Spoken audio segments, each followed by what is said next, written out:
Hello and welcome to this edition of the IFS Zooms In. I'm Paul Johnson, Director of the IFS, and I'm delighted to be joined today by John Van Reenen. He's Professor of Economics at the London School of Economics and one of our leading thinkers on productivity, on growth, and in the end on what makes the economy tick. And I'm going to be talking to him today about exactly that. How do we get growth back into the economy? What's happened to our productivity performance? Why have earnings done so terribly badly over the last decade? And we're going to get into a whole series of issues, including education and investment, research and development, and indeed big tech. But first, let's start by asking about that productivity issue. What is productivity, and why have we been doing so badly? Well, first of all, delighted to be here, Paul, and very happy to share my thoughts on this area. Yeah, so there's different definitions of productivity growth. But the simplest idea, I think, which a lot of people would recognise, is that it's simply how much output you can get per unit of input. So, given all the effort you're making to produce stuff, how much stuff can you make per unit of input? So the simplest way and the most important input is people. So, one way to think about that at the kind of macroeconomic level would be output per hour worked. So how much output do you get per hour work? That's sometimes called labor productivity. And that's the kind of macro thing. At kind of micro level, you could think about this as, cars per hour of work, if you like, for a kind of car factory. But if you think about the economy as a whole, it would be kind of output per worker. Now, a more sophisticated version would be where you take into account not just the workers, also how much capital you put in, machinery, computers, buildings, other kinds of things. And if you took those into account, economists have this concept they sometimes call total factor productivity growth, which is taking out all the inputs. But the simplest way is labor productivity. That's the most important, which is just output per hour and how that changes over time. So that's kind of the notion of productivity. And so what do we know about why it stopped growing? I think no one really knows the whole story. I think no one's come up with the complete story about why productivity growth has been so lackluster in the UK. I think there's lots of different factors going on. I think the important thing to recognise is that the slowdown of productivity since the global financial crisis has been a global phenomenon. So I think productivity growth has slowed down all over the world, not just in the UK. So in the US, in Germany, but more in the UK than elsewhere, no? Yes. So it has fallen. So the growth has been particularly bad in the UK. So one factor is it is global, but of course it's been particularly bad in the UK. Part of the story is, I guess, that there's a kind of measurement type of issue. So it's often hard to measure productivity, and many people say, well, parts of the economy which are growing, like the service sector, is based on intangibles like intellectual property and software, which are very hard to measure. So maybe we're not picking up the growth. So I think part of it is that. But again, that can't be the whole story because, as you said, that's true in everywhere in the world. It's not, it can't just be true in the UK, although the UK has a bigger service sector and also has, maybe some more of these kind of intangible assets. A third factor is the kind of big cut of demand which happened after the financial crisis, which also with austerity measures which were brought in, meant there was quite a big cut of public investment and infrastructure, which happened a lot in the early part of the period. And so the hangover of that kind of low demand in the UK also is a factor which pushed productivity growth down for a number of years. But again, that can explain some of the early part. It's hard to think about why that's this continuing drag on what's happened in the kind of UK economy. A fourth factor is that, the UK has done relatively well on employment. So there's more, relative to many other European countries, for example, unemployment, recovered quite quickly. There's a lot more people who are employed. And, if those people are relatively less skilled with low productivity, that's a drag down for our productivity levels. Another factor is kind of investment. So investment has been relatively low in the UK relative to other countries. That's a factor which is also pulling down productivity. So there's lots of these different factors, but it's like it's none of them together give us the kind of the magic bullet of why things have looked quite as bad as they have. So my personal view is that in some sense, no matter how we got here, we should be thinking about how we get out of it. So regardless of all, the reasons why we have had these problems, this combination, I think, of demand side and supply side problems, the real question is to think about how we try and, galvanize the economy to try and pull ourselves out. I mean, one other factor I should say as well, in more recent years, maybe the uncertainty which has come with the kind of Brexit vote. That's, I think, also had a kind of recent hit to productivity and investments, and that's another factor I think to be taken into account. Well, the obvious question then is what is the Van Reenen cure for this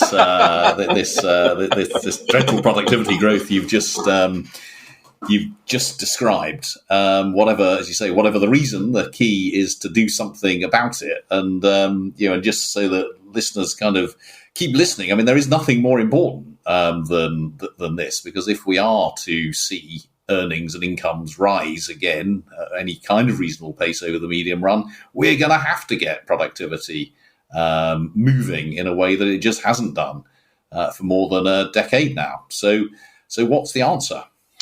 Well, I think part of the diagnosis of the problem of the UK has been we have failed to make long-run investments in kind of key things which have been found to be major drivers of productivity. So I think the big failures that we've had is inadequate innovation. So research and development and other things which could be good for coming up with new ideas, inadequate investments in some types of human capital and people, and inadequate investment in infrastructure. So I think that the set of things to be thought about is how can we get the ability to deliver sustained growth of those long run type of investments. And I think part of the problem actually is a political problem, that the kind of the British political system, there's a lot of churning and rebranding of policies and short time horizons, and institutionally you could think of other reforms which could somehow overcome some of the problems which have caused there to be an ability to commit to making these type of investments. There's a kind of policy type of problem. But going through those things, there's a lot of different elements to this. I mean, one is like if you look at research and development, Britain has relatively low levels of research and development compared to other countries. So we're very good at kind of the elite. So we have some of the top universities. We kind of come out with amazing amount of scientific papers. So at some elements we're very strong, but where we tend to be less good is actually converting those ideas into commercializable innovations, and that's where kind of the kind of R&D element comes into that. So I think there's a lot of ways in which we could kind of boost our R&D spend, encourage different types of investment in innovation.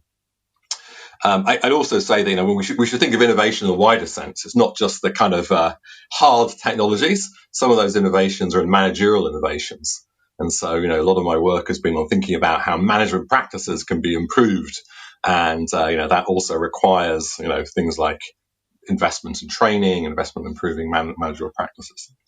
So that's one. Human capital is the second one, and I know you've written about this, Paul, as well. I think that, again, at the top end we're very good, but where we really seem to fail a lot of kids is in kids who are not going to university necessarily, but are still could still do with the kind of skills that you need in order to be successful in the workforce. So there's intermediate skills.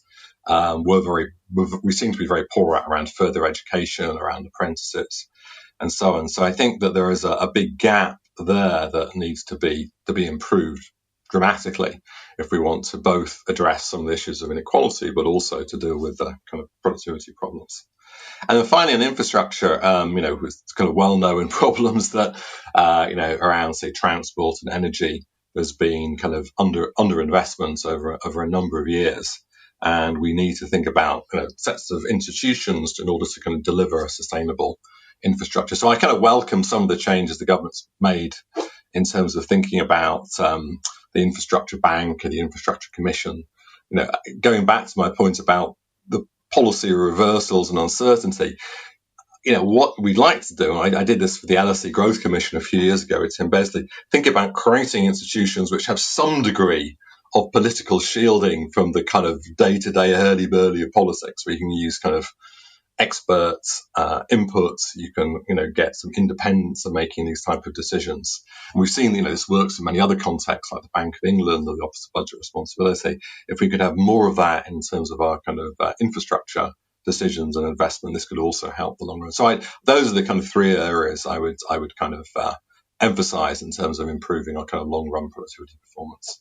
And it is interesting what you say about the political problems here, because my guess is, if I'd asked one of your predecessors at the LSE the same question 50 years ago, they might well have come up with a very similar kind of answer. Now, the world has changed a lot since then. We do have many more people going through higher education and so on. But the general issue for the UK of that lack of sort of good technical education and that lack of infrastructure spending and that difficulty translating the top research into commercializable developments is something that's incredibly long-standing, isn't it?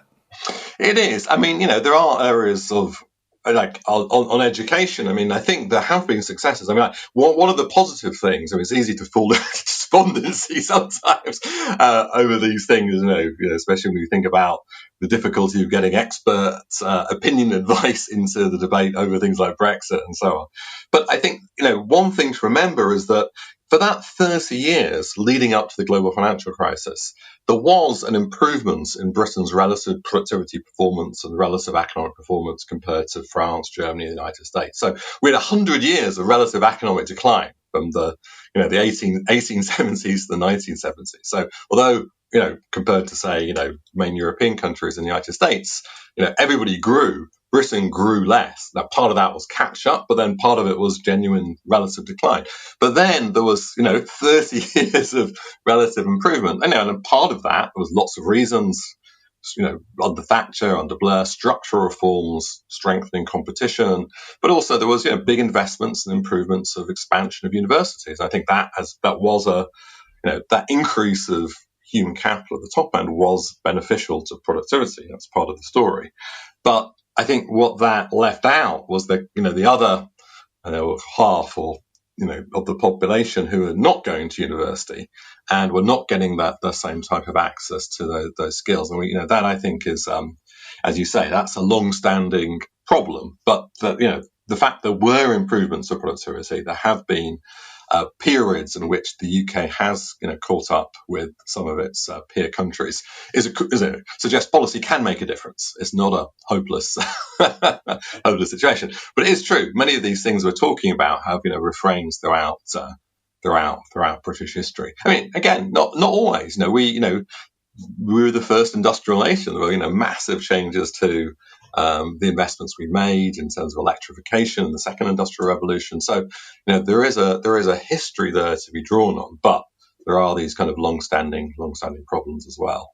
And I'm completely with you in terms of believing in the power of policy to change things. I think part of the problem is that power to change things is something that happens over a protracted period. It's very difficult to do it within the electoral cycle. So if you're changing competition law, if you're changing vocational education structures and so on, you're going to reap the rewards of that 10 or 20 years down the road, not in the 3 or 4 years between now and the next election.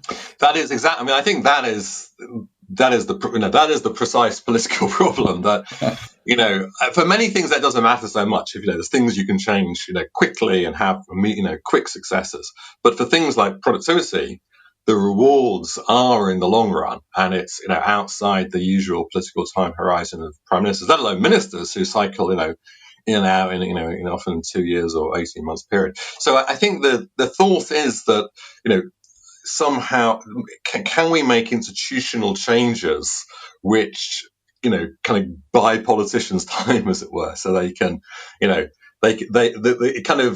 it kind of puts some grit in the wheel of trying to immediately change a policy that your predecessor had, and you have to say you don't want to do it because you're doing something different, or you have to rebrand it in some ways. I mean, a recent example would be industrial.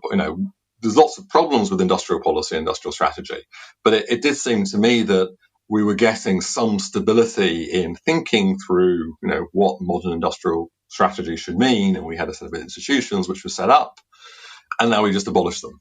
But without much discussion or thought, or all the the kind of human and physical intellectual capital which was built up over that has just not totally being destroyed, but certainly being dispersed without really much thought, it seems. You're referring to the abolition of it. Was the Industrial Strategy Council, wasn't it? Yes, and everything around that as so it's that's that's an example of things. Yeah, I mean the number of examples I can think of strategies and bodies and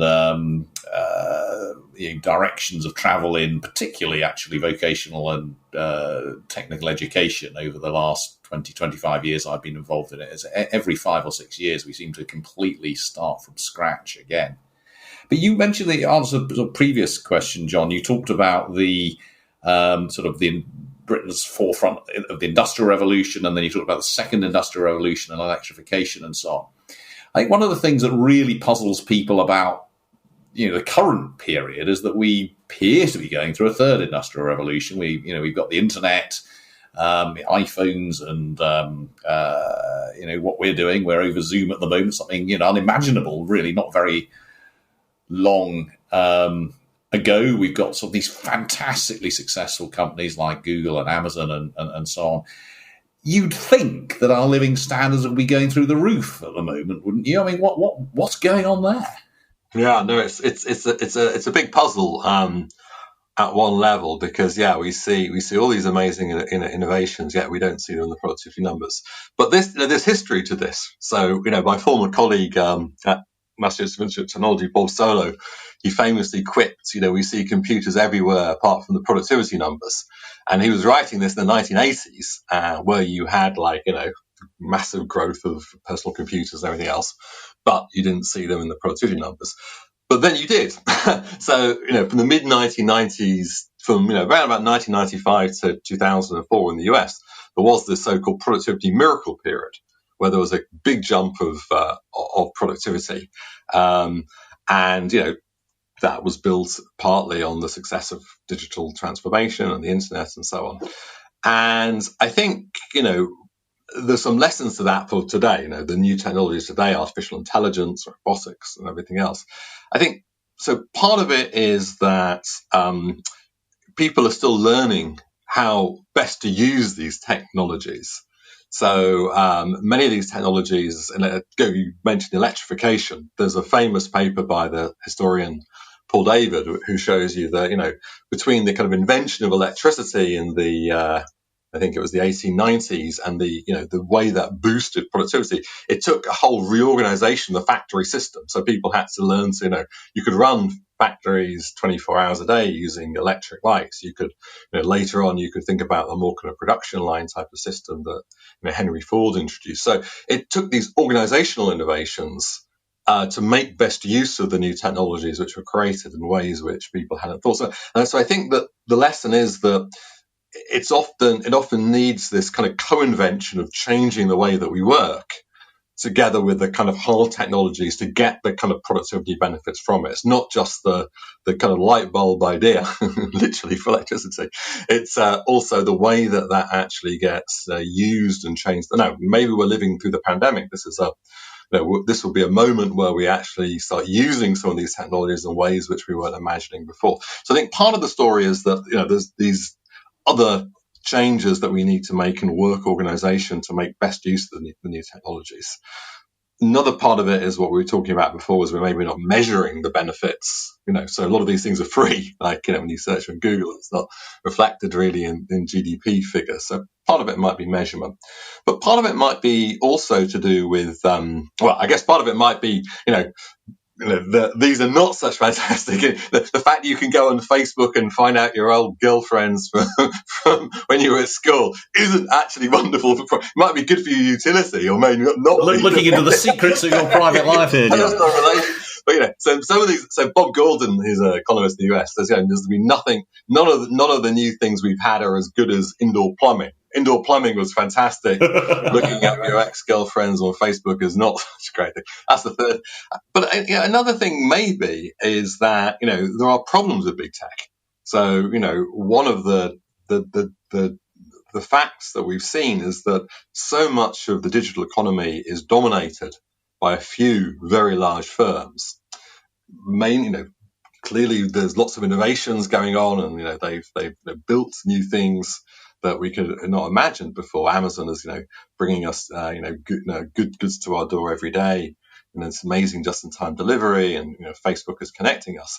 But they have a lot of market power, and that potential lack of competition and the dominance of many of these digital markets by a few very large firms may actually be having some negative side effects. So, for example, a lot of growth often comes from these new startup companies and new businesses being able to grow. Maybe the power of some of these large firms is actually, making it harder for these new startups to enter and grow to the scale they have.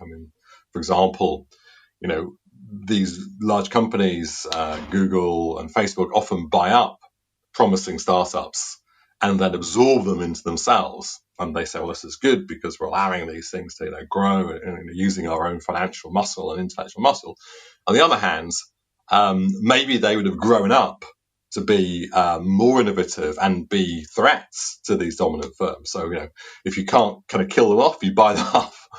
And that is I think that's a real concern, that although these firms have managed to get where they are partly through their innovations, now they're in such a powerful position, they may be chilling some of the innovations of other companies. So I think we need to kind of rethink antitrust policy, competition policy in this new kind of digital age that we live in. So part of your answer to the question, how should we be improving productivity and living standards over the next several years, is actually changing the way that we think about regulating some of these big tech companies. I do. I do think we need to modernize our whole, competition policy. I mean, we there were lots of positive developments, I think, actually in the UK in terms of toughening up competition policy. One of the, strongest findings, I think, in the empirical literature in looking at productivity is that competition could be a very strong force for improving productivity, both because it kind of, sort of ruthless Darwinian effect of weeding out the low productivity firms, enabling the more productive to expand, but also by, incentivizing managers to work harder. And if if you're like a monopoly, you can sit back and have an easy life. If you're facing competition, you've got to really, get your act together. So competition is really important, but the traditional way that, like, for example, we judge should two firms be allowed to merge together, or should a big firm be allowed to take over a small firm? We say, well, what's their market shares? If they both got big market shares, they join up, there'll be a monopoly. We don't let that happen. But if one firm has a very small market share, then we might be relaxed about it. And that's fine in the old economy, but in the in the kind of economy we're in now, it's really about future competition. So when Facebook, for example, took over WhatsApp or Instagram, they were pretty small companies at the time. But if they were allowed to develop on their own, they may have become, very big platforms, big competitors to Facebook. And so, these things got waved through by the competition authorities. But, I think in retrospect, that was a mistake because, once they became part of the larger company, they no longer, could have developed as independent competitors. So I think we need to have a much more kind of future-looking competition policy. And we need to be concerned, how these firms could have developed, these new platforms could have developed to become future competitors. Now, of course, the problem with that is that it's very difficult to know. How do we know whether one firm is going to become successful or not? But I think at the moment the burden of proof is all on the kind of government. So the government, this is not just true in the UK, but it's true in the US. The government has to show almost without a shred of doubt that these firms would have become competitors in the future. If you can't show that, then you can't block the merger. But I think we have to put more of the burden of proof back to the companies to say, well, okay, you're telling us that these companies wouldn't have thrived without you. What evidence can you bring to bear on that? So I think that somehow shifting that burden of proof may actually make it harder for these large tech firms to kind of entrench their kind of positions. So I think that's an example, but I think more broadly thinking of more of a kind of a future kind of model of competition. And to be honest, the UK Competition and Markets Authority is starting to think in these ways. So they've set up a new digital markets unit to kind of look at the digital sector to try and think of different ways in which these barriers to entry for new companies could be reduced, to put more responsibilities on these larger firms potentially to reduce the risk that they kind of throttle off potential competition. So things are moving in the right direction. There's lots of thinking, but we still need this to actually take place in order to future-proof competition. But isn't it? It's taking a while, isn't it? We've had these sort of big companies around for they didn't just arrive yesterday. But is this something that we, the UK or the UK CMA, can do much about? When we think about these big monopolies, we're usually thinking about the enormous US companies, whether it be Google or Amazon or Facebook.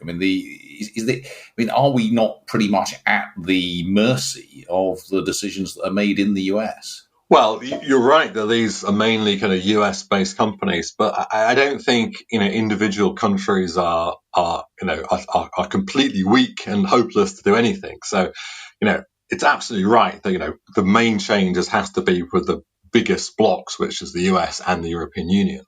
But take the European Union. The European Union has a common competition policy. Violations of competition law can be punished by 10% of the annual turnover of these companies. So there is a strong threat which can be made against these companies if they violate some of the competition guidelines. So even though these companies are based in the US, they get a good amount of their profits, say, from Europe, the European Union. And so that gives the EU a lot of clout. Now, the UK is smaller, and now we're outside the EU. The EU gives us less clout, but we're not insignificant. So, an example would be in Australia. There was this recent change over the ability of social media platforms like Facebook to use publishing material content from other companies, and Australia brought in a law. Now, of course, the Facebook pushed back against that, but even a small country like Australia could do something in order to challenge some of the activities that the large companies were doing. So I don't think even for a country like the UK we're without any influence. I think that also there's a sense in which the UK can kind of be a leader in trying to think some of these things through. There was the Furman report, Jason Furman, who's an American economist. He used to be the kind of chief economist under President Obama. He worked with the CMA to produce a report exactly on this, and his recommendations, or the committee's recommendations, were adopted. And that thinking has now, also affected the thinking of the European Union and also people in the United States as well. So the UK can actually, help be a leader potentially in thinking through some of these issues and trying some of them out. So, I don't think we should overestimate our power. We're clearly, a small country. However, I think we're not powerless, and I think especially if we can have more cooperation with competition authorities in other countries, we can certainly make a difference.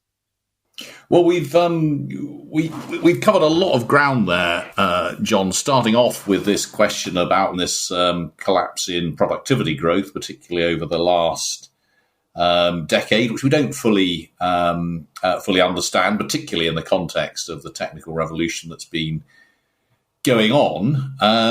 But there are some pretty clear, at least high-level policy. There's a pretty clear high-level policy agenda for the future to, as it were, save us from this slough of lack of growth in productivity and earnings and living standards, which centre around, I think, you three sets of investments you were talking about: research and development, infrastructure, and human capital, skills and education, and so on, alongside a focus on our institutional structures and this regulation of big tech. I mean, within that, I mean, presumably you put all of that together, and that would be sort of that would be the core of the Van Reenen industrial strategy, the growth strategy for the UK. Yes, I think that's what I've argued for. I mean, we could go into some more details. I mean, I think one other thought to plant in listeners' minds is that inequality is a massive issue in the world and in our country. If we can think of policies which both tackle growth but also have a positive effect on reducing inequality, those are the kind of policies that are kind of win-wins. So one idea is that often people think about inequality of education as just about equity, which of course it is. But we've shown in the context of the US work that there's a huge loss of talent. That many of the people who could have become great inventors, we call this the lost Einstein effect. Many of the people who could have become potential great inventors don't have the opportunity because they happen to be born in the wrong place, don't get access to education, don't get exposure to being an inventor. And in the US, for example, we think you could maybe quadruple the innovation rate if you could reduce those inequalities. I think the same is probably true in the UK. So if you could think about things of educational interventions which deal with disadvantage, you could both try to tackle inequality but also improve growth by unlocking some of the lost talent we have. So I think that in terms of thinking about policies, often these policies can go together to tackle inequality and also growth. Well, I mean, we could go into a lot more detail in all of those areas, John, and actually maybe we should talk again sometime to delve in depth in one of those particular areas. But I think we are probably way past our time today. But that was just a fascinating, really fascinating conversation covering a whole range of areas and really getting at the most important things facing us over the next several years, which we've been interrupted by COVID and by Brexit and all of these things, but actually the underlying issues are pretty well understood, and the underlying problems that we need to solve are pretty well understood. And I think I really do take away from what you're saying, John, that in a sense the real sort of underlying issue is about our political institutions and the real difficulty we have of pushing through in a consistent way to achieve the sorts of things that we've been talking about today. So the challenge, I think, for is simply to completely reform the British Constitution in order to make and the class system as well while we're at it. And the class system while we're at it. So there's a small set of challenges to leave you with. But thank you so much, John. Thank you, everyone, for listening. If you want to see more of the IFS's work, including some of the work for the Deaton Review, which John is involved in, do go to our website at www.ifs.org.uk. And to further support our work, consider becoming a supporter of the IFS for just £5 a month. You can find a link with further information in the episode description. Thank you for listening, and stay well.